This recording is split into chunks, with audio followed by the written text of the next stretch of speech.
Good morning and welcome to your first lesson of the day at the Hogwarts School for Witchcraft and Wizardry. Pay attention, boy, or I'll turn you into a frog. Hello, don't think I can keep that up for the whole lesson, so I think I'd rather teach the rest of the lesson as Mrs. Johnson from Cheswood. I wonder if I can use my wand to do the writing on the board.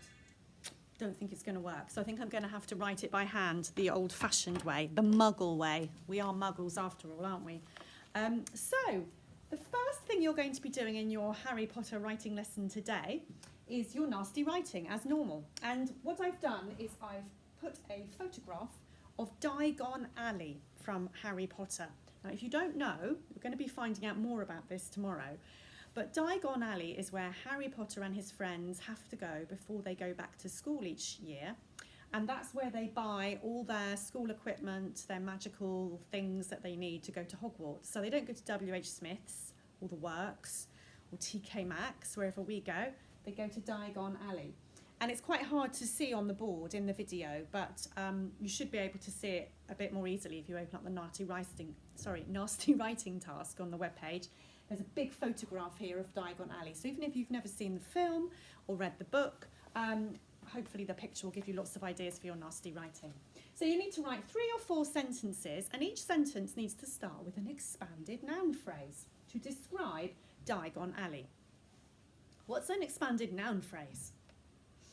Have a little think, see if you can remember. It's basically just a noun with some description, and you probably use adjectives to describe the noun. So I've got a couple that I've prepared earlier. I'm going to show you how your expanded noun phrase doesn't always have to start with the same word. So my first expanded noun phrase is going to start with and I'm going to describe the signs I can see outside each of the shops. So I'm actually going to use 3 adjectives, which sometimes writers call the power of 3. But it depends. You have to choose your adjectives quite carefully, because sometimes if you use 3 and they don't really work together, it just ends up sounding a bit clunky. So a hand-painted, rickety wooden sign, and I'm separating my adjectives with commas, a hand-painted, rickety wooden sign hung outside each shop. And I might put a little bit of extra information, a bit of parenthesis at the end. Creaking in the breeze. I've used a comma to separate my extra information, my parenthesis. A hand-painted, rickety wooden sign hung outside each shop, creaking in the breeze. And then the next sentence I'm going to start with the. So it doesn't always have to start the, it doesn't always have to start it might start with a number like 4 or 5 and then describe the noun. Some it could start with, or many, or most. So all those kinds of small words, those words that we call determiners, could start the sentence. So I'm going to describe these witches' hats I can see amongst the crowd. So the brightly coloured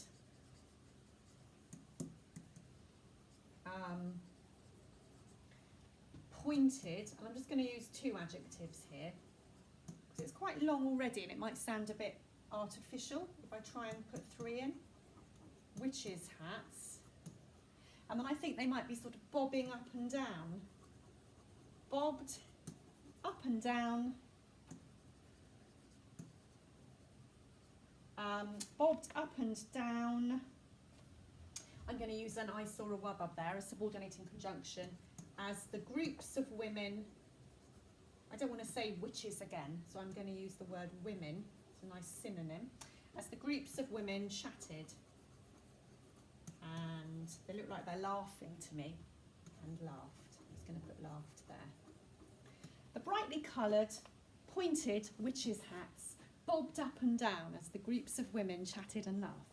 So have a go with the nasty writing first, starting each sentence with expanded noun phrases, and then have a look at the writing task for today. So today's writing task is all about having a bit of a practice we're going to have a go at writing a paragraph that creates atmosphere for the reader. Now, I can't remember if we talked about this or not in our home learning videos yet, but we've definitely talked about it in school. Atmosphere is something that makes the reader feel like they are there in the setting, that they are experiencing what the characters are experiencing. So you're painting a really clear picture in the reader's head. What I've said here is good description isn't always over the top. It doesn't have to use lots and lots of powerful, flowery vocabulary. You do want some powerful vocabulary in there, but often it can be quite simple vocabulary that's combined with more powerful words to have a really strong effect on the reader. So what I'm trying to say, I suppose, is you don't have to have every single adjective you use is a really advanced piece of vocabulary, because sometimes that can sound a bit artificial. Sometimes it's better to use some simple words and then combine those with some more powerful words. I'll show you what I mean. This is a short text taken from Northern Lights, which has been on TV recently as well, and by Philip Pullman, and it's describing something that Lyra, the main character, is doing. The dark quadrangle, that's like a square courtyard, the dark quadrangle was still full of the chill night air. Overhead, the last stars were still visible, but the light from the east was gradually soaking into the sky above the hall. Lyra ran into the library garden and stood for a moment in the immense hush, looking up at the stone pinnacles of the chapel, the pearl green cupola of the Sheldon building, the white painted lantern of the library. Now she was going to leave these sights. She wondered how much she'd miss them. Something stirred in the study window and a glow of light shone out for a moment. She remembered what she had to do and tapped on the glass door. It opened almost at once. So you can see in that paragraph there are lots of powerful, strong words, items of vocabulary, but there are also things like dark, which is quite a simple word, but it still paints a really good image for the reader. So we are going to have a bit of a slow writing lesson today, almost like the same as we do in school. We've got some of the sentences from the text about Lyra here on the flip. And on the web page, I've saved a document called Slow Writing Sentences. So you can open that separately or print it off if you want to write on it and have a look at that. If you can't see it very well on the flip chart, you might even want to pause the video, have a look at it now for 5 minutes, like we do in school. So pause, look at this for 5 minutes, and decide what things the writer has used in each sentence to create a good, cohesive paragraph that creates atmosphere. So, either have a look at it now on the screen, I don't know how well you can see it, or have a look at the separate slow writing sentences, 5 minutes, and then come back. Okay, hopefully it's 5 minutes later and you've come back. So let's very quickly look and see what things you found in the slow writing sentences today. So the first one, the dark quadrangle was still full of the chill night air. So if we have a look here, it's starting with an expanded noun phrase, just like in our nasty writing. And then we've got a sense description. Sense, so using one of our 5 senses. This is talking about the feeling, isn't it, in the night air, full of the chill night air. Okay, the next one starts with a preposition of place. It tells us where something is, and that's a really nice way to start the sentence. Overhead, the last stars were still visible. So remember, preposition often tells us where something is, particularly here because it's a preposition of place. And then we've got a fanboy, a coordinating conjunction. So overhead, the last stars were still visible, but, and then some more information. Okay, the next sentence.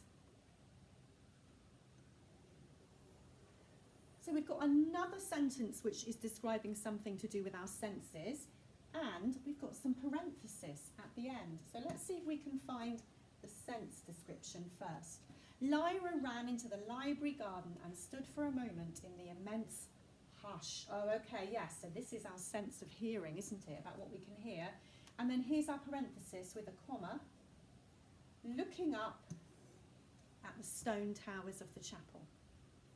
Because she was going to leave these sites now, she wondered how much she'd miss them. So here we've started with a subordinate clause. So what we're noticing here is a lot of the time is the different ways writers start their sentences, so they're not always starting the same way. And it's also important to make our sentences different lengths, isn't it? So sometimes they're longer, sometimes they're shorter, which again is more interesting for the reader. She remembered what she had to do and tapped on the glass door. So what I've got here are two shorter sentences joined by a fanboy. So rather than having, she remembered what she had to do. She tapped on the glass door. It opened almost at once. They're all the same length, more or less, and so it gets a bit monotonous for the reader. So these two are joined together, and then the last one is just a short 5-word sentence on its own, which also I think creates tension. It opened almost at once. So you can always pause the video now as well if you want to note down any of those things, either if you've managed to print out the slow writing sentences, or you know that sometimes you forget what a preposition is, so you could just note down in your book, preposition of place, e.g. overhead, above, around, under, on top of, just to remind you when you're writing today. So what you're going to do today, there is a picture on the webpage which looks like this, and it's called Slow Writing Lyra Picture.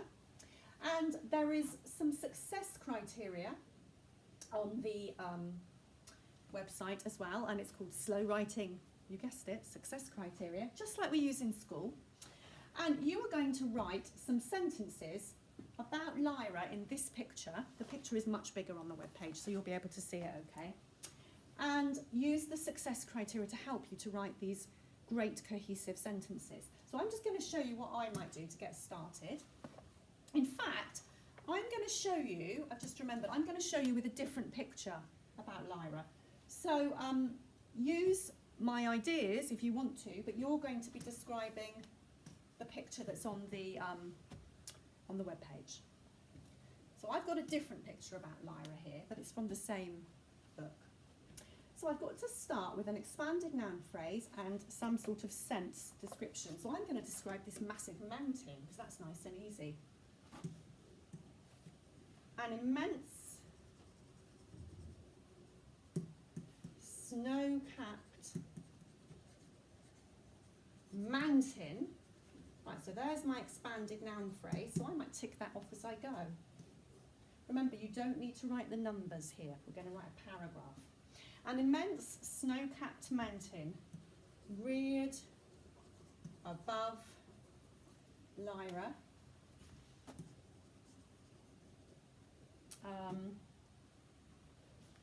And then I've got to include some sort of sense description. So I think I'm going to talk about what she can feel.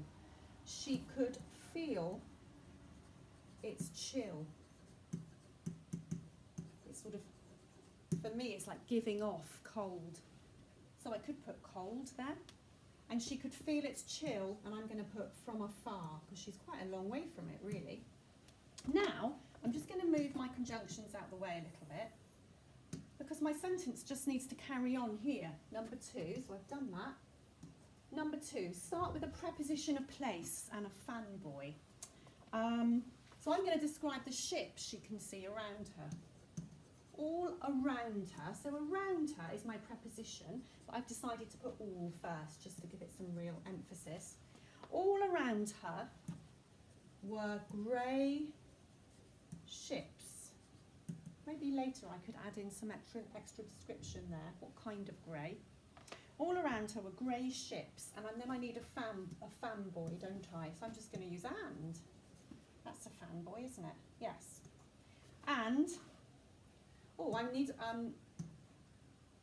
going to say what she can hear, even though it's not here. This is going to be my sentence. And she could hear waves. What were the waves doing? probably lapping against the ships. She could hear waves lapping against them. Coldly. I'm going to say how they're lapping against them. So it's a little bit about feeling there as well, isn't it? Okay, so I've done number 2, and then I'm just going to see if I can do number 3 as well. A sentence with sense description again, and parenthesis. Now I know I've already talked about what she can see and what she can feel, so I need to have that in my head. Lyra, does that sound all right? Yes, because I've used she a couple of times. Lyra, I'm going to talk about what she can see again, actually. She couldn't see if anyone was on the ships. So that's my sense description again. And then I need some parenthesis at the end. Now I could use a comma, I could use brackets, I think I might use a dash. So the ships, they were strangely silent.